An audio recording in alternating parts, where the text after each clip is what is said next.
믿는 자여 임할고 눈을 들어 하늘 보라 다시 사신 그리스도 만백성을 살아나사 오래 참고 기다리네 인내하신 우리 구주 그의 심판하시는 날 곧 가까이 임하는데 믿는 자여 임할고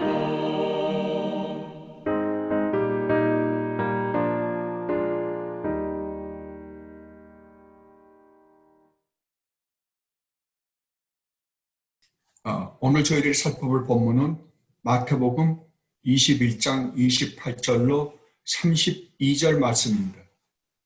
마태복음 21장 28절로 32절 말씀, 두 아들 비유입니다. 찾으셨으면 봉독해 드리겠습니다. 그러나 너희 생각에는 어떠하냐? 어떤 사람에게 두 아들이 있는데 맏아들에게 가서 이르되 예, 오늘 포도원에 가서 일하라 하니 대답하여 이르되 아버지 가겠나이다 하더니 가지 아니하고 둘째 아들에게 가서 또 그와 같이 말하니 대답하여 이르되 실소이다 하였다가 그 후에 뉘우치고 갔으니 그 둘 중에 누가 아버지의 뜻대로 하였느냐? 이르되 둘째 아들이니이다. 예수께서 그들에게 이르시되 내가 진실로 너희에게 이르노니 세리들과 창녀들이 너희보다 먼저 하나님의 나라에 들어가리라. 요한이 의의 도로 너희에게 있거늘 왔거늘 너희는 그를 믿지 아니하였으되 세리와 창녀는 믿었으며 너희는 이것을 보고도 끝내 뉘우쳐 믿지 아니하였도다. 아멘. 오늘 우리가 읽은 이 본문은 상당히 중요합니다. 왜냐하면 이 본문은 우리 주님께서 예루살렘에 들어가신 다음에 하신 첫 번째 비유이기 때문입니다. 다른 말로 하면 이 비유의 말씀은 우리 주님이 예루살렘에 입성하신 사건과 아주 밀접한 관계를 가지고 있다고 보시면 여러분들이 올바로 이해하는 것이 될 것입니다. 이 비유는 어떻게 보면 해석하기가 아주 쉬운 비유처럼 보입니다. 그런데 이 비유를 말씀하시기 위해 일어난 사건들과 이 비유를 말씀하신 모델을 보면 이 비유도 구속사적 관점에서 해석해야 함을 알 수 있습니다. 그러면 사도 마태가 이 비유를 전개하는 과정을 한번 마태복음 21장 전체를 통해서 살펴보도록 하겠습니다. 먼저 21장 처음에 시작을 보면 예수님이 예루살렘에 입성하십니다.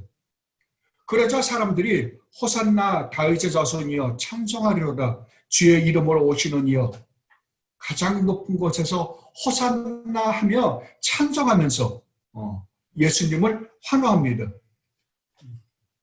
그렇다면 이들이 왜 이렇게 예수님을 환호했을까요? 예, 이제 메시아이신 주님이 예루살렘에 들어오셨으니 자기들이 지금껏 보았던 예수님의 그 엄청난 능력을, 예수님이 가지고 계신 그 엄청난 능력을 가지고 예수님이 자기들을 위해서 로마로부터 이스라엘을 해방시켜 줄 것이며 이스라엘을 이 세상에서 가장 군사적으로나 경제적으로 강한 나라로 만들어 줄 것을 기대하였기 때문입니다. 그런데 정작 주님이 예루살렘에 들어오셔서 가장 먼저 하신 일이 무엇입니까? 예, 성전을 청소하신 일입니다. 여러분, 지금 우리는 이스라엘, 그 당시 이스라엘과 2000년이라는 그 긴 시간을 가지고 보기 때문에 그들의 입장에서 올바로 예루살렘 성전에 대해서 올바로 이해하지 못하고 있습니다. 당시에 이스라엘 사람들에게 성전은 어떠한 곳이었습니까? 예, 최고로 거룩한 곳이었습니다. 그리고 자기들이 섬기는 여호와 하나님이 임재해 계시는 곳이었습니다. 이곳은 어느 누구도 건드릴 수가 없는 곳입니다. 또한 건드려서도 안 되는 곳입니다. 이것을 건드린다는 것은, 이 성전을 건드린다는 것은 하나님을 모욕하는 것과 다를 바가 없습니다. 그렇다면 예수님께서는 이 모든 사실을 아시는데도 불구하고 왜 성전에 들어오셔서 화를 내시며 성전을 청결하는 일을 벌이셨을까요? 왜 장사하는 사람들을 성전에서 내쫓으셨을까요? 왜냐하면 거룩해야 될 이 성전을 그들이 타락시켰기 때문입니다. 그래야 이 사건으로 말미암아 예수님은 대제사장들과 서기관들과 시비가 붙습니다. 예수님은 거룩해야 할 이 성전이 너희들로 하여금 강도의 소굴이 되었다고 말씀을 하셨습니다. 그렇다면 주님께서 이 말씀을 하신 의미는 무엇일까요? 이제 이 성전은 정말 철저하게 타락함으로 말미암아 재구시를 하지 못한다는 의미입니다. 그렇다면 이스라엘 백성들이 이 성전을 통하여 누렸던 유익은 무엇일까요? 여러분이 잘 아시는 것처럼 이 성전이 이스라엘 백성들에게 주었던 가장 큰 유익 중 하나는 속죄제를 지냄으로 죄사함을 얻게 했던 것입니다. 그렇다면 예수님이 성전을 청결하신 사건은 어떤 의미를 가지고 있냐 하면, 이 성전은 이미 타락하여 재구시를 못하고 있으니 없어지고 새로운 성전이 세워져야 할 것임을 보여준 사건이라고 우리가 봄이 옳을 것입니다. 이 성전은 우리를 절대로 구원할 수 없을 정도로 타락할 수밖에 없는 성전임을, 지금 타락한 예루살렘 성전을 청결하는 사건을 보여주심으로 말미암아 우리에게 가르쳐주고 계시는 것입니다. 다른 말로 하면 옛날 약속으로는 우리가 구원을 없다는 것을 이 성전 청결 사건을 통하여 우리에게 말씀해 주시고 싶으신 것입니다. 그렇다면 이제 우리 주님께서는 우리로 하여금 어떻게 죄사함을 받고 구원을 얻게 하는 일을 하실까요? 새로운 성전으로 말미암아 구원을 얻게 하는 것입니다. 그렇다면 새로운 성전이 누구입니까? 우리 주님 예수 그리스도 자신입니다. 그러니까 예수님께서는 우리로 하여금 온전한 죄사함을 받지 못하는 이 타락한 성전을 허물고 온전하고 영원한 죄사함을 받게 해 주시겠다는 것을 지금 성전 청결 사건을 통하여 우리에게 말씀해 주고 있는 것입니다. 그것을 위해 예수님은 지금 예루살렘에 들어오셨음을 우리에게 암시적으로 알려주고 계시는 것입니다. 이것에 대해서 히브리서 기자가 히브리서 10장 1절로 14절에서 아주 완벽하게 잘 말씀해 주셨습니다. 히브리서입니다. 히브리서 10장 1절로 14절 말씀입니다. 잘 한번 들어보십시오. 여기에서 보면 옛 약속, 구약, 옛 약속과 새로운 약속이 얼마나 다름인가를 우리에게 보여주고 있습니다. 찾으셨으면 봉독해 드리겠습니다. 히브리서 10장 1절로 14절 말씀입니다. 율법은 장차 올 좋은 일의 그림자일 뿐 아니라, 율법이 뭐라고요? 율법은 옛 약속입니다. 장차 올 좋은 일의 그림자입니다. 참 형상이 아니므로 해마다 늘 드리는 같은 제사로는 나오는 자들을 언제나 온전하게 할 수 없느니라. 뭐라고요? 옛 약속, 율법이나 성전에서 드리는 제사는 새로운 약속의 그림자요, 참 형상이 아니기 때문에 그걸로는 절대 온전하게 우리를 구원할 수 없다라고 말씀하십니다. 그렇지 아니하면 섬기는 자들이 단번에 정결하게 되어 다시 죄를 깨닫는 일이 없으리니 어찌 제사 드리는 일을 그치지 아니하였으리요. 만약에 그게 온전했다고 한다면 그 제사는 온전히 이루어지고 그 다음에는 다시 제사 드리는 일이 없었을 거라는 겁니다. 그런데도 불구하고 계속해서 제사를 드렸다는 것은 그 제사가 온전히 우리 죄가 사함받게 해주고 우리를 온전히 죄로부터 구원시켜주지 못했다는 것을 의미하는 겁니다. 그러나 이 제사들에는 해마다 죄를 기억하는 것이 있나니 이는 황소와 염소의 피가 능히 죄를 없이 하지 못합니다. 인간이 하나님께 죄를 지었습니다. 그런데 어떻게 인간이 저지른 죄를 황소나 염소가 그 죄를 대신할 수 있겠습니까? 이건 불가능하다는 거죠. 그러면 결국 우리가 누구의 대접을 받습니까? 만약에 황소나 염소의 피가, 염소의 죽음이 우리가 저지른 죄를 사해줄 수 있다고 한다면 우리는 기껏해야 염소나 황소밖에는 안 됩니다. 그러니까 이것들로는 절대 우리의 죄를 없애해 주지 못할 뿐만 아니라 우리를 온전히 구원해 줄 수가 없는 것이었다라고 말씀하십니다.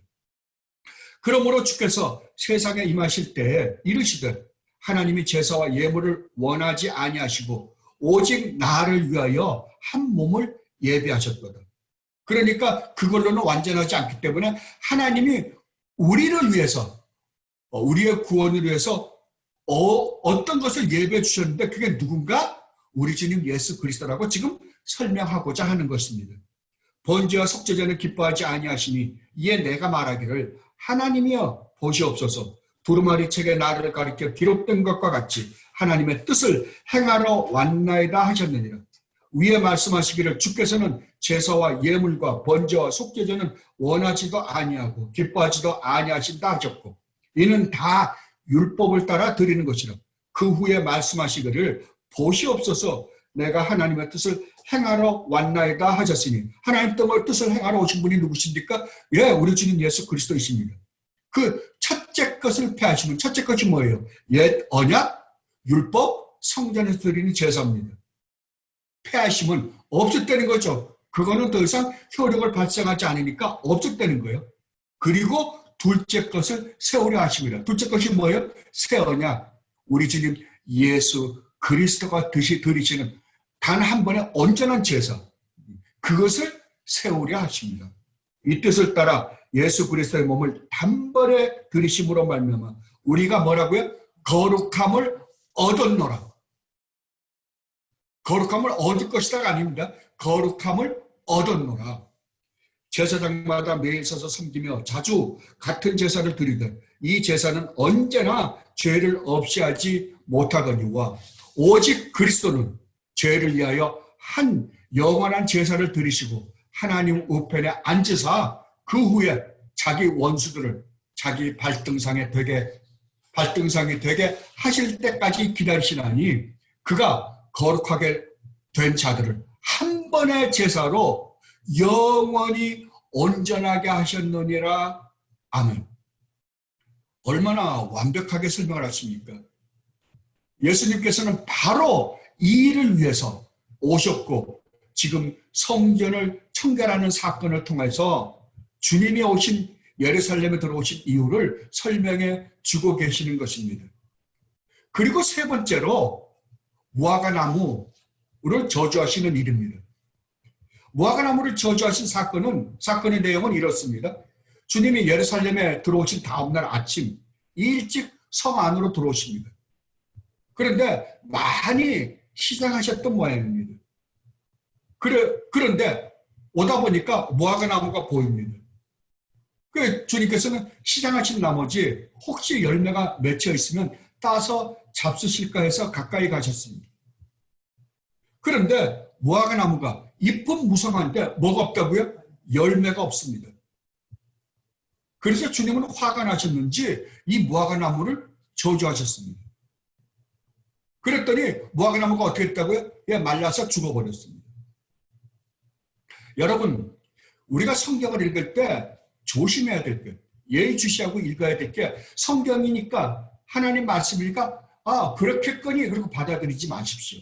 일단 한번 여러분들이 의심되는 건 의심하고 여러분들이 질문할 건 질문해 가면서 성경을 읽어야 됩니다. 그래야지 여러분들이 성경을 올바로 이해할 수 있습니다. 지금 이 사건을 보면 주님의 행동이 분명히 이상합니다. 열매가 주님이 무화과 나무에서 열매를 따 잡수시러 갔다가 열매 없으면 없는 거지 저주까지 할 필요가 뭐 있었을까요? 여러분은 어떻게 생각하십니까?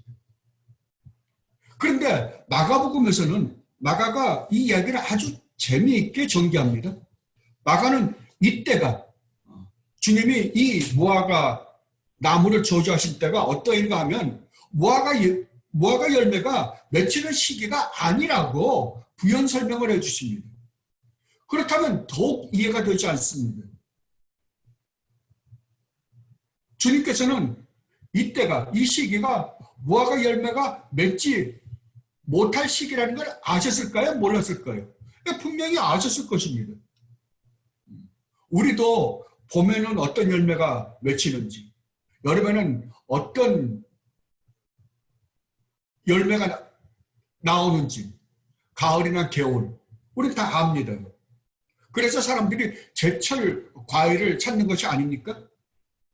지금이야 우리가 비닐하우스에서 과일나무를 재배함으로 사시사철 구별 없이 이런저런 과일을 먹지만 제가 어렸을 적만 해도 겨울에 수박이나 참외를 먹는다는 것은 상상하지도 못했습니다.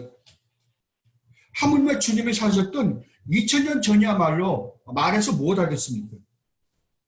그렇다면 주님이 하신 행동을 생각해 보십시오. 주님이 배가 고프십니다. 그래서 무화과 나무에서 혹시 열매가 열렸나 해서 가봅니다. 그런데 무화과 열매가 없습니다.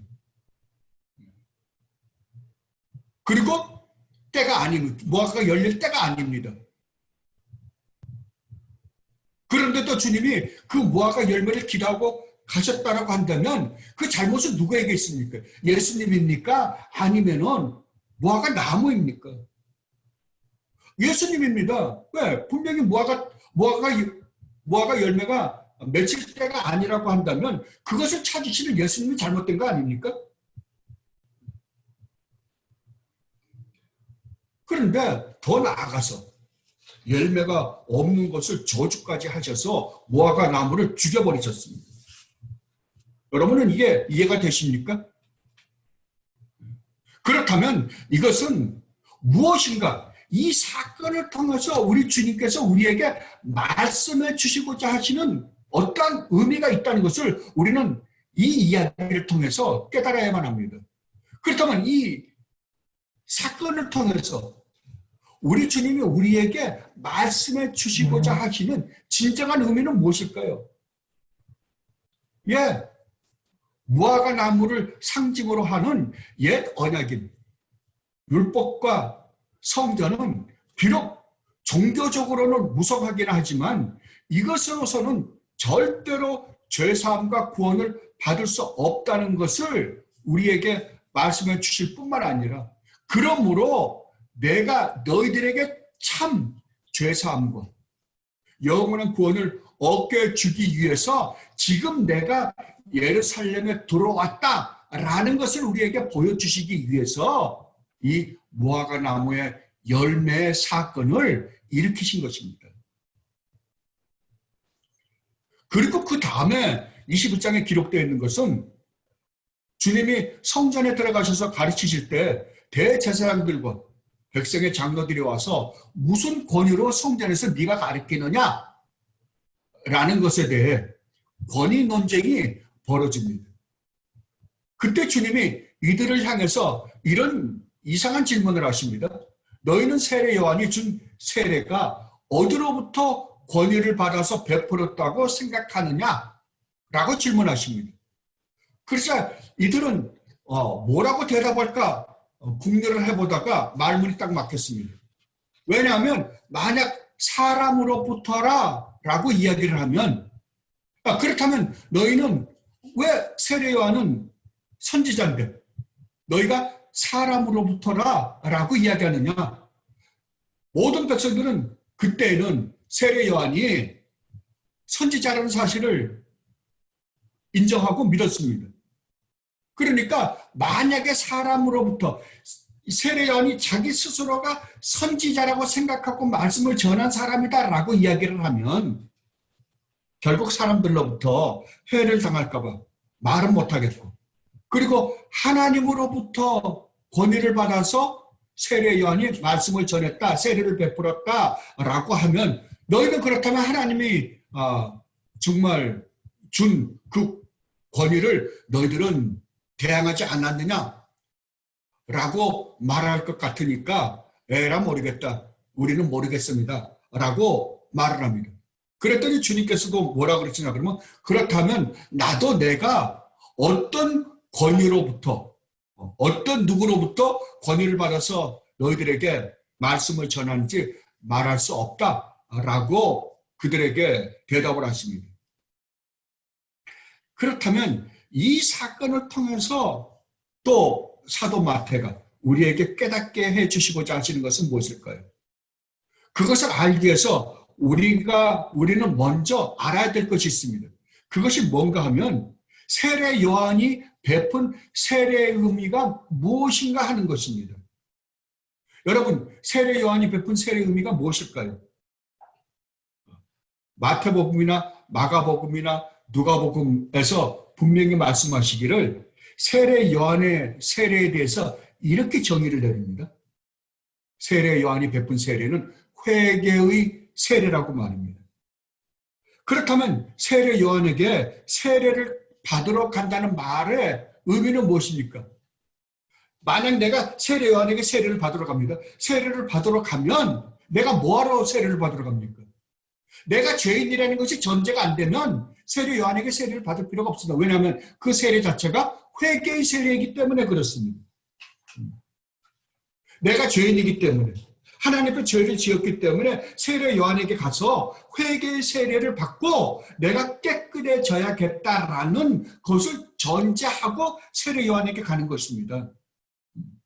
그래서 세례 요한의 세례를 회개의 세례라고 말했던 것입니다. 그래서 많은 죄인들과 창녀들과 세리들이 세례 요한이 베푼 이 회개 세례를 받고 깨끗함을 얻었다라고 지금 말하고 있는 것입니다. 그런데 제사장들이나 바리새인들, 서기관들, 그리고 장로들은 어땠습니까? 유대인들 종교 지도자들은 어떻겠습니까? 우리 주님의 말씀에 의하면 그들은 세례 요한에게 가지 않았습니다. 왜 안 갔을까요? 왜냐하면 이것이 회개의 세례인 줄 알기 때문에 자기네들은 회개할 것이 없다라고 생각했기 때문에, 다른 말로 하면 자기들이 지금 종교 행위를 한 것 가지고 충분히 죄 용서를 받았고 자기네들은 깨끗한 자들이기 때문에 세례 요한에게 세례를 받으러 가지 않은 것입니다. 자기네들은 세례 요한으로부터 회개 세례를 받을 필요가 없다고 생각했던 거죠. 그리고 이런 분위기 속에서 우리 주님은 지금 두 아들 비유를 말씀하고 계신 것입니다. 이런 모든 것들을 여러분들이 머릿속에 염두에 두고 오늘 본문을 해석해야만 할 것입니다. 오늘 본문을 다시 한번 읽어보도록 하십시다. 그러나 너희 생각에는 어떠하냐? 어떤 사람에게 두 아들이 있는데 맏아들에게 가서 이르되 예, 오늘 포도원에 가서 일하라 하니 대답하여 이르되 아버지 가겠나이다 하더니 가지 아니하고 둘째 아들에게 가서 또 그와 같이 말하니 대답하여 이르되 실소이다 하였다가 그 후에 뉘우치고 갔으니 그 둘 중에 누가 아버지의 뜻대로 하였느냐? 이르되 둘째 아들이니이다. 예수께서 그들에게 이르시되 내가 진실로 너희에게 이르노니 세리들과 창녀들이 너희보다 먼저 뭐라고요? 하나님 나라에 들어가리라. 요한이 의의 도로, 여기서 의의 도라는 것은 하나님 앞에서 의롭다함을 얻을 수 있는 길로 너희에게 왔거늘 너희는 그를 믿지도 아니하였으되 세리와 창녀는 믿었으며 너희는 이것을 보고도 끝내 뉘우쳐 믿지 아니하였도다. 뭐라고요?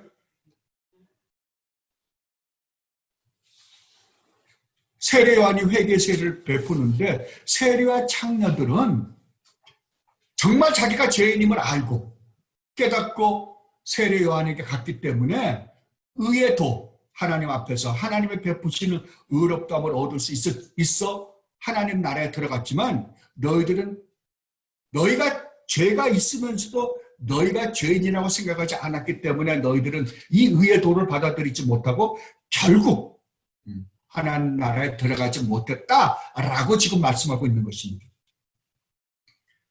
그렇다면 이제 이 본문을 한번 해석해 보십시다.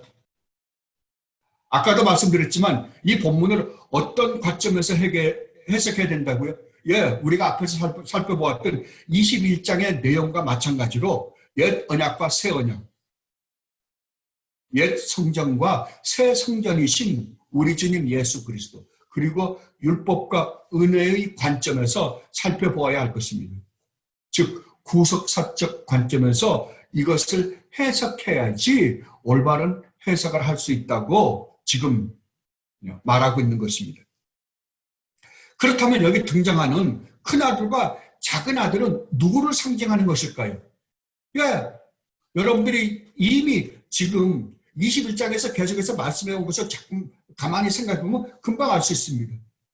큰아들은 종교적인 대제사장, 그리고 유대의 종교 지도자들, 바리새인이나 사두개인이나 서기관이나 장로들을 상징한다고 보면 옳을 것입니다. 그렇다면 작은 아들은 누구를 상징합니까? 죄인인 창녀들과 세리들을 상징하는 것입니다. 다른 말로 하면 이 두 아들 비유는 구약의 성전의 제사나 율법으로는 온전히 구원을 이룰 수 없고 오직 우리 주님 예수 그리스도로만 구원을 얻을 수 있다는 것을 말씀해 주시고자 하는 것입니다. 이 온전한 구원의 완성을 위해서 우리 주님께서 지금 오셨고 또 예루살렘에 입성했다는 것을 보여주시고자 이 비유를 말씀하고 있는 것입니다. 그래서 이 비유를 하나님 나라에 들어가는 것, 즉 구원과 연결시켰던 것입니다. 그래서 31절 하반절로 32절에서 이렇게 말씀하였던 것입니다. 31절 하반절과 32절을 한번 읽어보도록 하겠습니다. 예수께서 그들에게 이르시되 내가 진실로 너희에게 이르노니 세리들과 창녀들이 너희보다 먼저 하나님 나라에 들어가리라. 왜요? 어떻게 들어가요? 이 사람들이 죄인들인데, 말도 못하는 죄인들 어떻게 들어갑니까? 회개 때문입니다. 우리 주님 예수 그리스도 때문입니다. 이들은 자기네들이 죄인인 줄 알았어요. 죄인인 줄 알았기 때문에 어떤 종교 행위를 통해서는 자기네들이 구원받을 수 없음을 알았다고요. 오직 자기들이 구원받을 수 있는 유일무이한 길은 오직 우리 주님 예수 그리스도밖에 없다는 것을 알았다고요. 그러니까 바리새인과 종교 지도자들은요, 자기가 죄인이면서도 죄인이라고 안 하기 때문에 구원을 받을 수 없었던 거예요. 요한이 의의 도로 너희에게 왔거늘 너희는, 여기서 너희가 누구예요? 종교 지도자들입니다. 너희는 그를 믿지 아니하시되 세리와 창녀는 믿었으며 너희는 이것을 보고도 끝내 뉘우쳐 믿지 아니하였도다. 얼마나 잘 설명을 해주십니까? 그렇다면 이 비유를 통하여 우리가 깨닫게 되는 아주 중요한 두 가지 교리가 있습니다. 첫째는, 잘 들어보십시오. 종교적인 행위로는 절대로 하나님 나라에 들어갈 수 없다는 것입니다. 뭐라고요? 우리가 그 어떤 종교적인 행위로는 절대로 구원을 얻을 수 없다는 것입니다.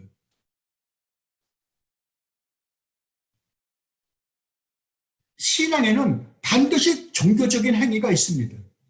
예배가 있고 찬양이 있고 기도가 있고 성경 공부가 있고 우리가 구제도 하고 선한 일도 하고 성도의 교제도 있고 선교 등등도 합니다. 여러 가지 많은 일들을 합니다. 그러나 여러분이 반드시 알아야 되는 것은 여러분이 아무리 일하는 것들을 잘하고 열심히 한다고 해도 이 종교적인 행위가 여러분을 절대로 구원할 수 없다는 사실은 여러분들 반드시 아셔야만 합니다. 이것을 실패했던 분들이 누구예요? 예, 유대인 종교 지도자들이었습니다. 어떤 의미에서는 여러분의 신앙 고백도 아닙니다. 여러분의 믿음도 여러분을 구원하지 못합니다. 이건 여러분 분명히 아셔야 됩니다. 오늘날 수많은 사람들이 자기들이 구원을 받는 것은 자기들이 고백한 신앙이라고 착각하고 있는 사람들이 얼마나 많은지 모릅니다. 모르긴 해도 오늘날 교회 다니는 사람들 대부분들이 이런 생각을 가지고 교회 다니고 있는 사람들이 부지기수일 것입니다. 그러나 이 시간 제가 여러분에게 단호히 말씀드립니다. 여러분의 신앙도 여러분을 구원할 수 있다 없다? 절대로 없습니다. 그렇다면 무엇이 우리를 구원합니까? 우리가 구원을 받을 수 있는 근거는 대관절 무엇이란 말입니까? 이 시간 확실히 해두십시다.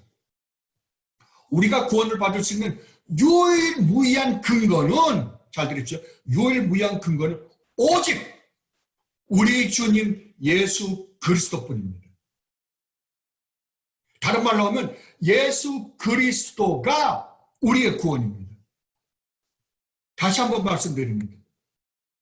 예수 그리스도가 뭐라고요? 우리의 구원이라고요. 예수 그리스도가 우리의 구원이요. 예수 그리스도가 우리의 생명이시요. 예수 그리스도가 우리의 소망이시요. 예수 그리스도가 우리의 거룩이요, 지혜요, 의요, 믿음입니다. 예수 그리스도가 우리의 모든 것이 되십니다. 예수 그리스도 외에는 아무것도 없습니다. 이것을 오늘 여러분들은 분명히 해 두셔야만 할 것입니다. 그래서 이것이 확실함을 사도 바울이 고린도전서 1장 30절과 31절에서 이렇게 확인해 주셨습니다. 고린도전서 1장 30절로 31절 말씀입니다. 너희는 하나님으로부터 나서 그리스도 예수 안에 있고, 뭐라고요? 하나님으로부터 나서 그리스도 예수 안에 있다고요. 우리가 그리스도 예수 안에 있다고 한다면 그리스도와 우리는 어떻게 되어 있는 상태라고요? 하나라고요. 하나로 연합되어 있는 상태라고요. 우리가 예수 그리스도와 하나로 연합되어 있지 않다면 우리는 절대로 구원받을 수 없습니다.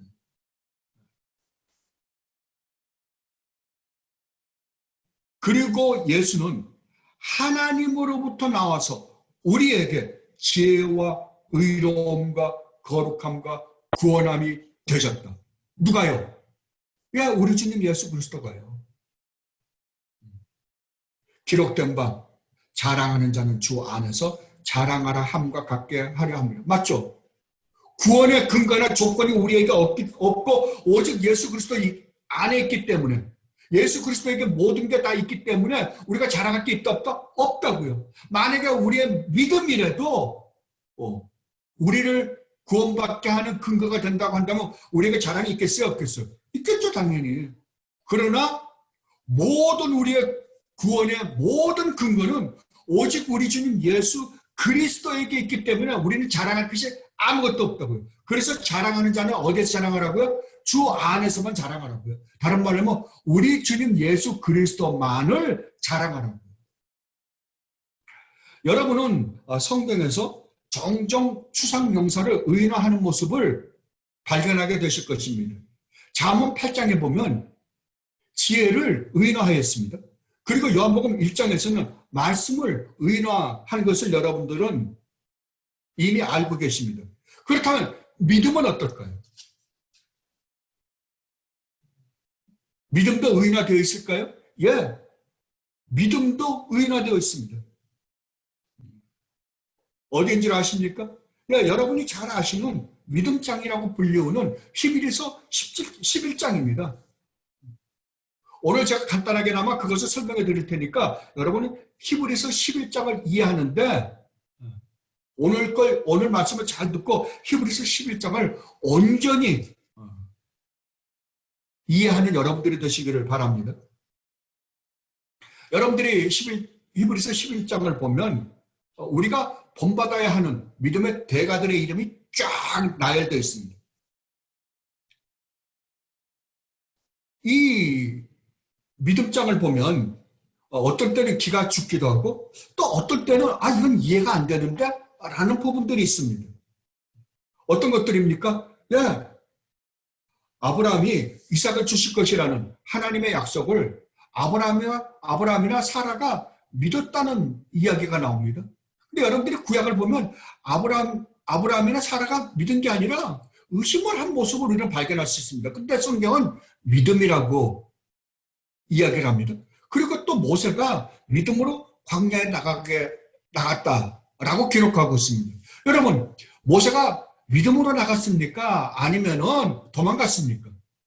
구약 성경을 읽으면 분명히 도망갔는데 믿음장에서는 이상하게 믿음으로 나갔다고 이야기를 합니다. 그리고 사사들의 이름이 쫙 나열되어 있는데 기드온, 바락, 삼손, 입다. 여러분들 이분들을 가만히 한번 생각해 보십시오. 그래도 아브라함이나 사라나 모세 같은 분들은 우리가 워낙 위대하다고 생각을 하니까 그래 좀 이해가 되지 않더라도 그럴 수 있어 라고 넘어가지만 여러분 기드온, 바락, 삼손, 입다 한번 생각해 보십시오. 입다는 깡패입니다. 삼손이 한 짓을 한번 보십시오. 말도 안 되는 짓만 했습니다. 그리고 기드온 완전히 쪼다갔습니다. 바락 그냥 여자 치마 자랑만 붙들고 있었던 사람입니다. 근데 이분들이 우리가 정말 존경해 마지 않는 믿음의 정말 대가들의 대열이 당당히 들어가 있습니다. 여러분 이거 어떻게 된 걸까요?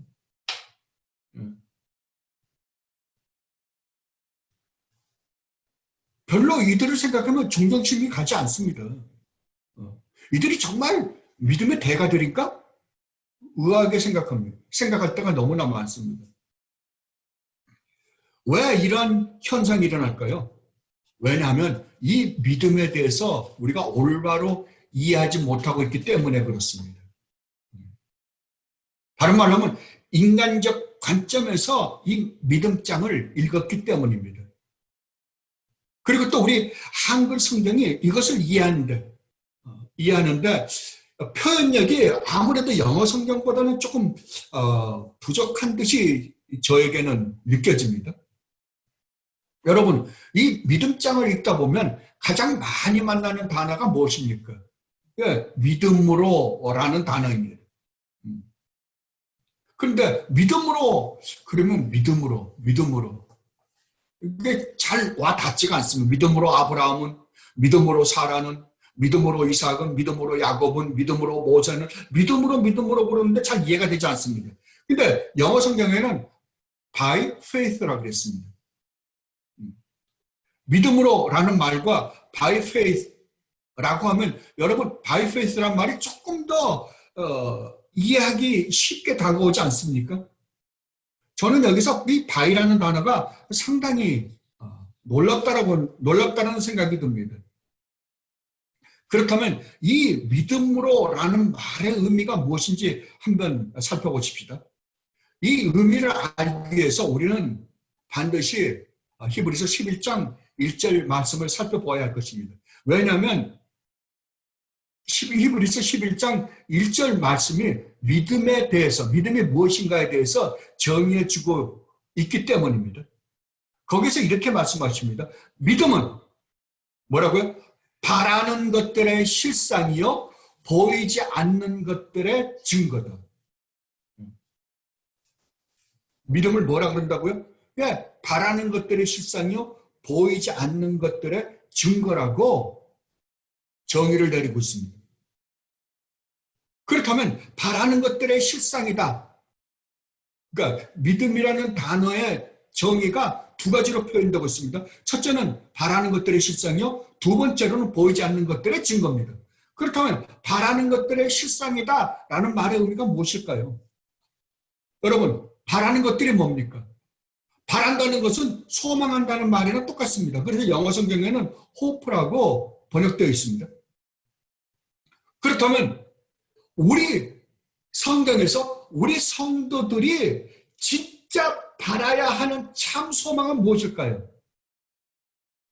이것에 대해서 사도 바울이 골로새서 1장 27절과 디모데전서 1장 1절에서 이렇게 말씀하십니다. 먼저 골로새서 1장 27절 말씀을 한번 보십시다. 골로새서 1장 27절 말씀입니다. 하나님이 그들로 하여금 이 비밀의 영광이 이방인 가운데 얼마나 풍성한지를 알게 하려 하심이라.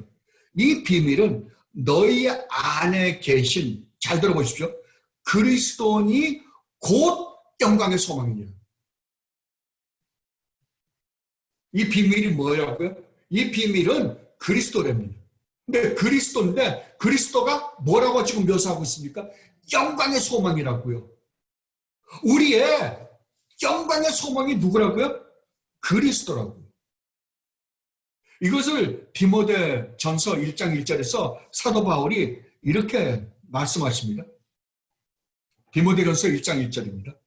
우리 구주 하나님과 우리의 소망이신 예수 그리스도. 우리의 소망이 누구라 그래요? 예수 그리스도라고 말씀하십니다.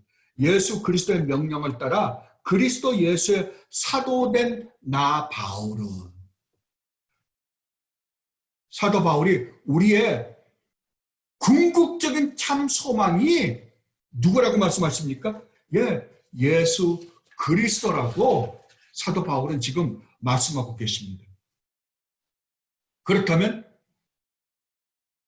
바라는 것들의 실상이요. 그러니까 우리의 소망의 실상, 진짜가 누구예요?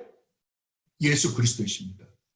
그렇다면 믿음은 보이지 않는 것들의 증거다라는 말의 의미는 무엇일까요? 여기에서 증거라는 단어를 영어 성경에는 assurance라고 번역하고 있습니다. 확신이다. 그렇다면 여기에서 보이지 않는 것은 무엇일까요? 이 보이지 않는 것은 지금 우리 미래, 앞으로 다가올 하나님 나라, 보이지 않죠? 그거에 대한 의미일 수도 있습니다. 그러나 이 이야기를 우리가 풀어나가기 위해서는 우리는 창조 이야기를 다시 한번 반복해서 생각해 보아야 할 것입니다. 여러분, 하나님이 우리를, 이 세상을, 그리고 그 안에 우리 인간을 왜 창조하셨습니까? 하나님 자신을 우리에게, 하나님의 그 아름다우신 영광을 우리에게 보여주고, 우리로 하여금 하나님의 그 아름다우신 영광을 보고 즐거워하며 찬양하게 하기 위해서라고 에베소서에서 사도 바울이 분명히 말씀하셨습니다. 그렇다면 지금 하나님이 보이십니까? 안 보이시죠? 에덴 동산에서는 아담과 하와가 보았을 것입니다. 그걸 지금은 안 보입니다. 왜 안 보이십니까? 왜냐하면 우리가 타락했기 때문입니다. 그렇다면 이제 우리가 어떻게 하나님을 볼 수 있습니까? 보이지 않는 하나님을 어떻게 볼 수 있습니까? 여러분들이 이미 아시는 것처럼 예수 그리스도를 통해서뿐입니다. 예수님은 우리가 타락해서 하나님의 영광을 볼 수 없는 것을 다시 보게 해 주시기 위해서 오신 분입니다. 그렇다면 하나님의 영광을 볼 수 없는 눈을 이 세상 사람들은 다 가지고 있습니다. 볼 수 없습니다. 그러나 이제 하나님의 영광을 볼 수 있는 눈을 가지고 있는 사람들이 있습니다. 그게 누굽니까? 그리스도 안에서 거듭난 바로 여러분들, 성도들인 여러분들입니다. 그렇다면 우리는 이제 거듭나서 참 성도가 된 우리는 어떻게 하나님을 배웁습니까? 우리 주님 예수 그리스도 안에서입니다. 다른 말로 하면 참 하나님이신 우리 주님 예수 그리스도를 보면 누구를 보는 거예요? 하나님을 본 것이라고 우리 주님께서 분명하게 말씀하셨습니다. 요한복음입니다. 요한복음 1장 14절 말씀입니다. 요한복음 1장 14절 말씀. 말씀이 육신이 되어, 말씀은 예수 그리스도죠. 의인화시킨 겁니다. 말씀이 육신이 되어 우리 가운데 거하심에 우리가 그의 영광을 보니 아버지의 독생자의 영광이요 은혜와 진리가 충만하더라. 그러니까 우리 주님이 오셔서 누구의 영광을 보여주신 거예요? 예, 하나님의 영광을 보여주셨다라고 말씀하십니다. 요한복음 12장으로 가보십시다. 요한복음 12장 44절로 45절 말씀입니다. 예수께서 외쳐 이르시되 나를 믿는 자는 나를 믿는 것이 아니요 나를 보내신 이를 믿는 것이며 나를 보는 자는 나를 보내신 이를 보는 것이니라. 아멘. 뭐라고요? 우리 주님 예수 그리스도를 보는 것이 곧 하나님을 보는 것이다 라고 말씀하십니다. 그렇다면 보이지 않는 하나님을 누가 보여주셨습니까? 예, 우리 주님 예수 그리스도이십니다. 그러므로 예수 그리스도가 하나님의 증거이십니다. 그렇다면 우리는 예수 그리스도를 통하여 하나님을 볼 수 있습니다. 다른 말로 하면 by Jesus Christ를 통하여 우리는 하나님을 볼 수 있습니다. 그렇다면 우리는 이제 히브리서 11장 1절 말씀을 이렇게 한번 의역해 보십시다. 그 11장 1절 말씀이 이거죠. 믿음은 바라는 것들이 실상이야 보이지 않는 것들의 증거다. 그러면 이것을, 이 믿음이라는 단어를 우리 주님 예수 그리스도의 이름을 집어넣어서 한번 바꿔보십시다. 예수 그리스도는 바라는 것들의 실상이요 보이지 않는 것들의 증거다. 그렇다면 여러분들이 이제부터 히브리서 11장을 읽으실 때 믿음이라는 단어가 나올 때 그 말을 예수 그리스도로 한번 바꿔보십시오. 믿음으로 아브라함, 예수 그리스도로 말미암아 아브라함, 예수 그리스도로 말미암아 사라는, 예수 그리스도로 말미암아 이삭은, 예수 그리스도로 말미암아 삼손은, 예수 그리스도로 말미암아 모세는, 예수 그리스도로 말미암아 기도는. 그러면 우리가 이해가 됩니다. 이제 우리는 그렇다면 삼손이나 바락이나 입다나 이 사람들의 행위를 보는 게 아니라 누구를 보는 거예요? 예, 예수 그리스도로 말미암아. 예수 그리스도로 말미암아 기도는 이러이러했다. 예수 그리스도로 말미암아 바락은 이러이러했다. 그래야지 우리가 올바로 이해할 수 있습니다. 그러니까 영어 성경으로 by faith를 뭐로 바꾸는 거예요? by Jesus Christ. 그러면 그렇게 해서 여러분들이 이제 히브리서 11장을 읽으시면 여러분들이 확실하게 이게 왜 믿음장인가를 알 수 있습니다. 누구의 믿음장입니까? 아브라함의 믿음, 사라의 믿음, 이삭의 믿음, 야곱의 믿음, 모세의 믿음, 다윗의 믿음, 기도원의 믿음입니까? 아니면 예수 그리스도의 믿음입니까? 예수 그리스도의 믿음입니다.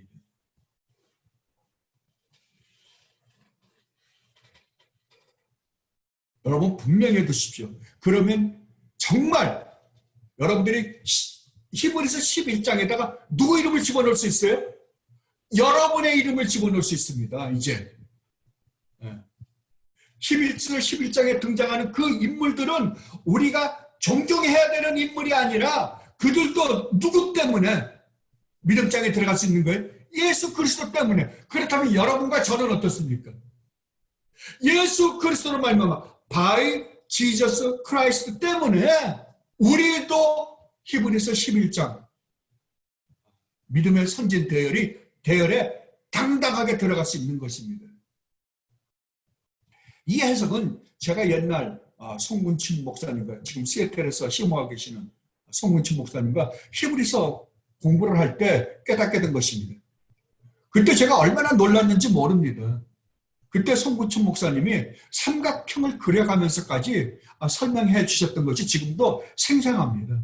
삼각형을 그렸는데요. 맨 꼭대기는 예수 그리스도, 왼쪽에는 바라는 것들의 실상, 그 다음에 오른쪽에는 보이지 않는 것들의 증거. 그러니까 바라는 것들의 실상과 보이지 않는 것들의 증거가 어디에서 보이냐 그러면 예수 그리스도를 향해서 이렇게 삼각형에 올라가고 있는 그 모습이 지금도 제 눈에는 생생합니다.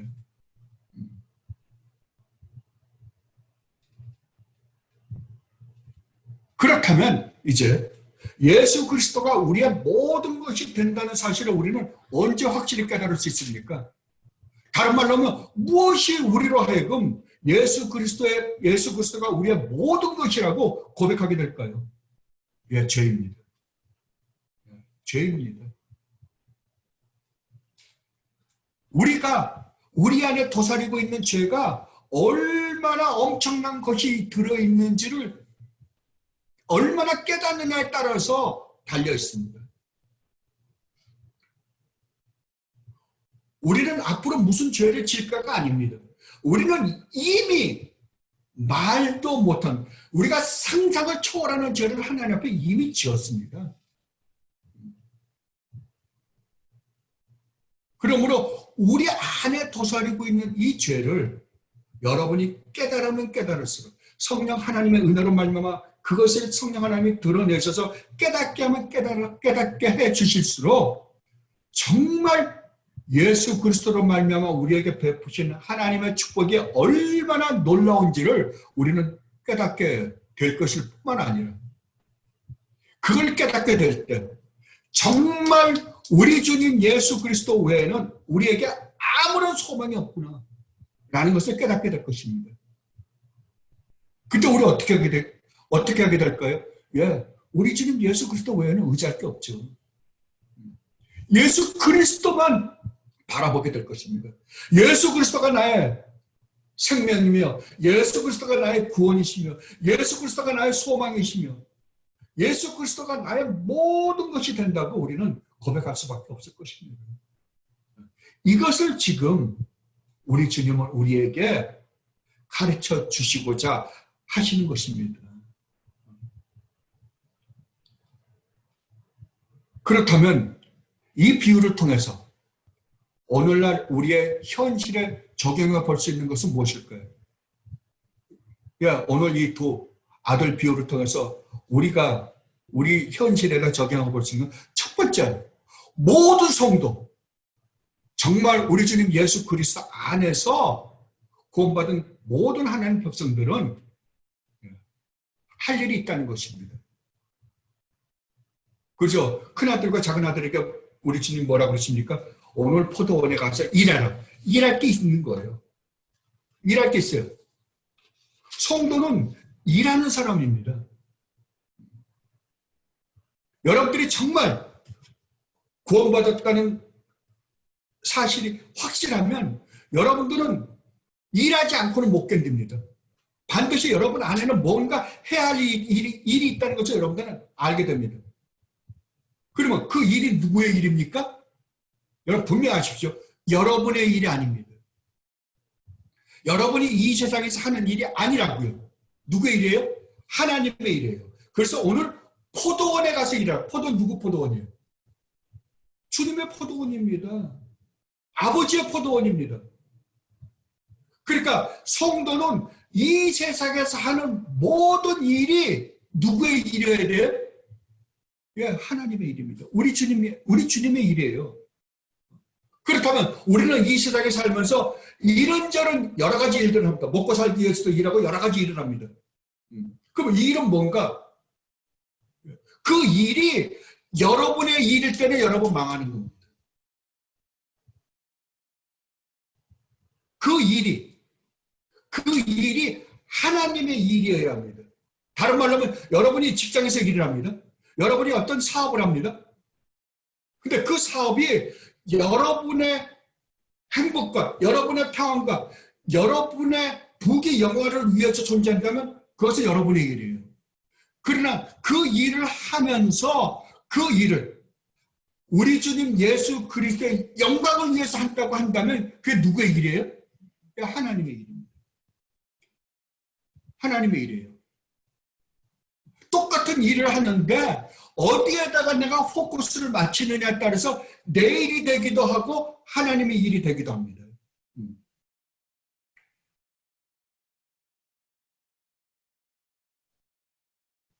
그리고 세 번째로 그 일은 언제 해야 되는가? 지금입니다. 오늘 포도원에 가서 일하라. 오늘 포도원, 오늘 일하는 겁니다. 그리고 네 번째로 마지막으로 이 일은 반드시 해야 되는 일입니다. 해도 되고 안 해도 되는 것이 아닙니다.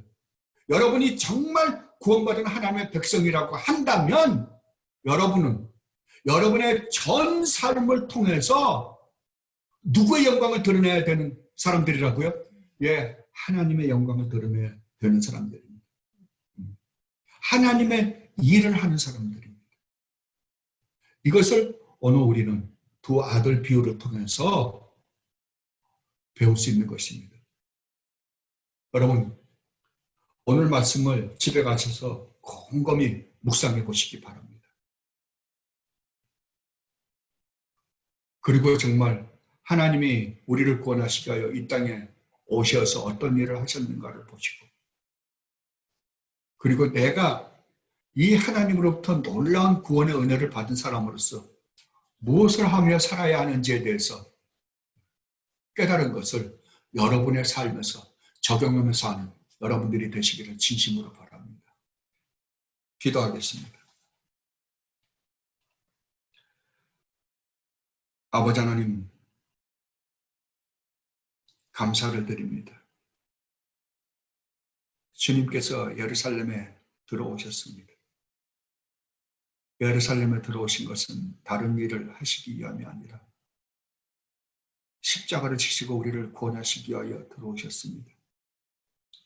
영원히 한 번의 제사를 드림으로 우리로 하여금 영원한 축복을 얻게 하시기 위하여 지금 들어오셨습니다.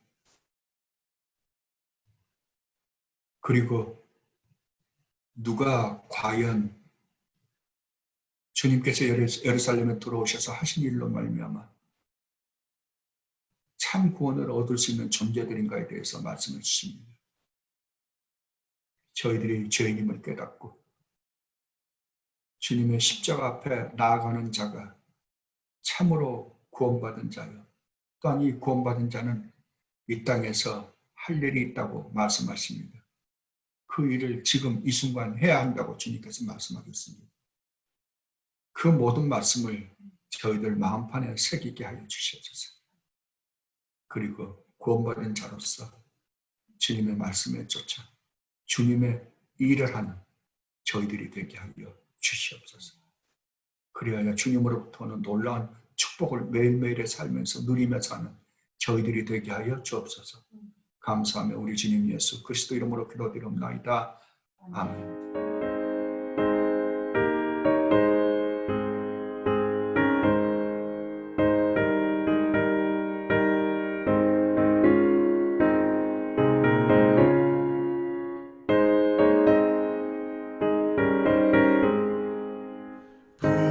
부름마다 나서니모 어디든지 가오리다.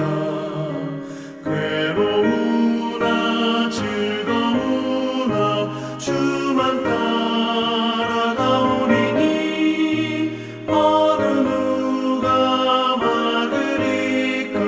죽음이 늘 막으리까. 어느 누가 막으리까.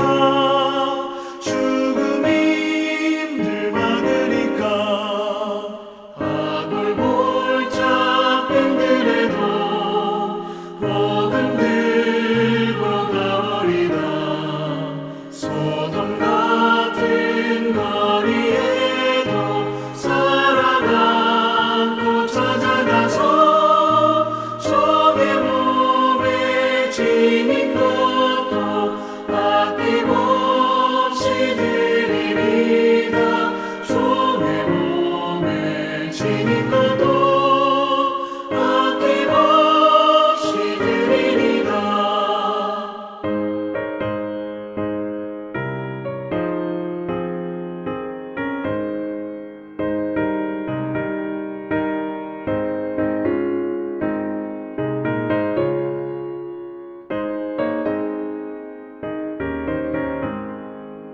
존귀 영광 모든 권세 주님 홀로 받으소서. 멸시 천대